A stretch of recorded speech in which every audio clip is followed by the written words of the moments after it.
Hai, kembali lagi nih sama aku Indah Pratiwiningsi. Kalian pada kangen gak? Kalau aku sih kangen. Oke, come back to topic. Di video kali ini aku bakal ngebahas tentang MPR. Kalian pada tahu gak sih kepanjangan dari MPR? Ya, betul sekali. MPR adalah Majelis Permusyawaratan Rakyat. Di sini aku bakal ngejawab beberapa pertanyaan.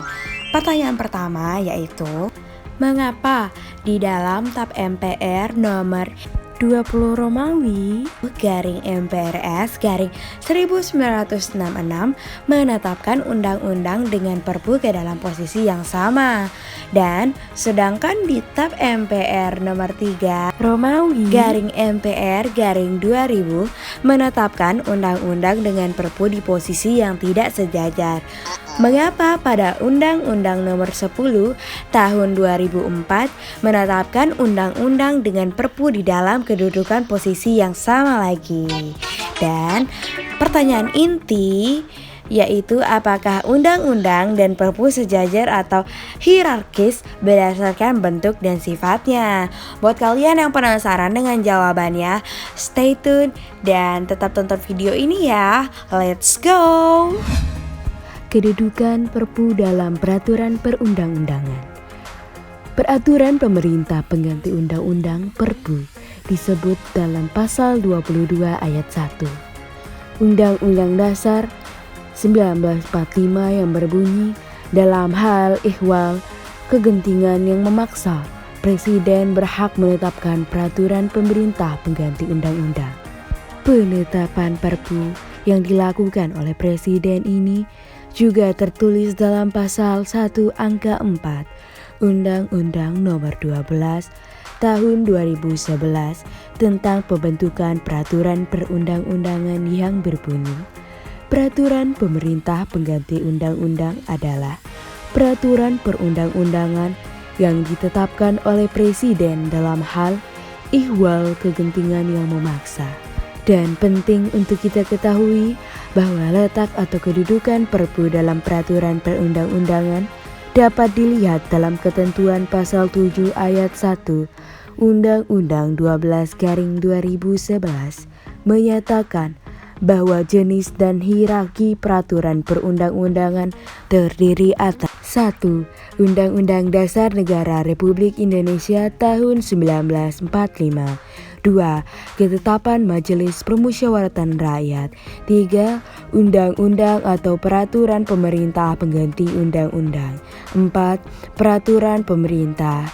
5. Peraturan Presiden. 6. Peraturan daerah provinsi. Dan yang terakhir adalah peraturan daerah kabupaten atau kota.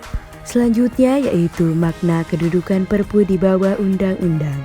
Jika dilihat dari hierarki peraturan perundang-undangan yang kita bacakan tadi, dapat mengetahui bahwa undang-undang dan Perpu itu memiliki kedudukan yang sama atau sejajar atau sederajat. Lalu, kapan sih suatu Perpu kadang-kadang dianggap atau dikatakan berada di bawah undang-undang, dan kapan suatu Perpu kadang-kadang dianggap atau dikatakan berada sejajar atau sederajat dengan undang-undang? Untuk menjawab hal ini, dapat kita rujuk pendapat Marida Farida Indrati Suprapto, SH, MH, dalam bukunya yang berjudul Ilmu Perundang-undangan, Dasar-dasar dan Pembentukannya. Dalam buku tersebut dijelaskan bahwa Perpu mempunyai hierarki setingkat dengan undang-undang, akan tetapi sering juga dikatakan Perpu dikatakan tidak sama dengan undang-undang karena belum disetujui oleh DPR. Dalam buku Marida Farida tersebut dijelaskan bahwa undang-undang selalu dibentuk oleh Presiden dengan persetujuan DPR.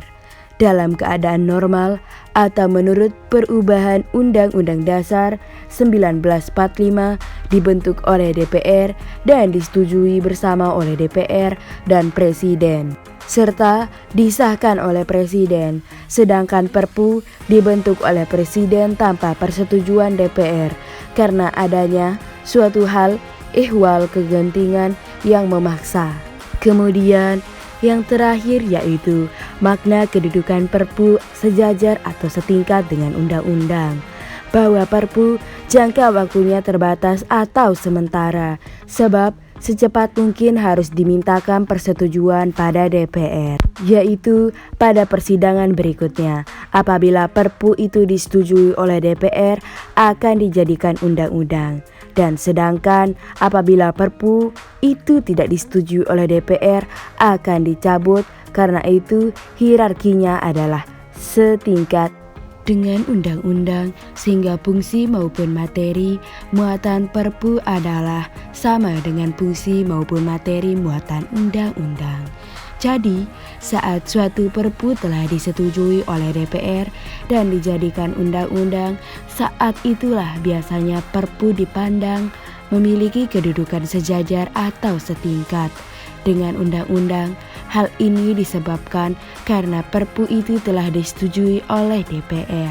Walaupun sebenarnya secara hierarki perundang-undangan, fungsi maupun materi keduanya memiliki kedudukan yang sama, meski Perpu belum disetujui oleh DPR. Sekian and thank you for watching. Assalamualaikum warahmatullahi wabarakatuh.